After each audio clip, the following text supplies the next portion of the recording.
जी, furniture halls की executive branch का D ground में इफ्तिताह हो चुका है और उसकी जो ओपनिंग सेरेमनी में मियां मोहम्मद अकमल एसएसपी आर अभी मौजूद हैं। उनके हाथों से ये ओपनिंग हुई थी। आइए हम इनसे बात करते हैं। जी सर, आज माशाल्लाह आपके मुबारक हाथों से ये ओपनिंग हुई है और सर माशाल्लाह और लोगों की बड़ी तादाद है और लोग यहाँ पे बड़ा एंजॉय भी कर रहे हैं। तो आप सर बताएँगे कि आपने यहाँ पे क्या महसूस किया यहाँ पे? जी बिस्मिल्लाहिर्रहमानिर्रहीम। पहले तो मैं जावेद शरीफ साहब, जो डॉक्टर जावेद शरीफ साहब हैं हमारे भाई, इन्होंने हमें मदई किया, इसके लिए मैं बहुत बहुत शुक्रगुज़ार हूँ। राना तनवीर साहब का शुक्रगुज़ार हूँ कि उन्होंने हमें ये मौका फ़राहम किया। तो यहाँ आकर बहुत अच्छा लगा। तो फ़र्नीचर की दुनिया में ये एक नया इज़ाफ़ा है फ़र्नीचर हॉल्स के नाम से।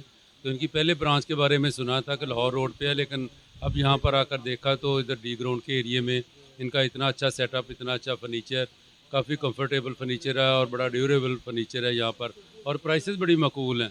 तो इस हवाले से बड़ा अच्छा लगा यहाँ पर। एक तो लोगों की एक्सेस बहुत बेहतर होगी, और दूसरा ये है कि फ़ीडबैक इनका जो बहुत अच्छा है, लोगों को कस्टमर केयर करते हैं, लोग भी इनको एक्नॉलेज करते हैं इस हवाला से। तो बड़ी खुशी हुई आके यहाँ पर देख कर।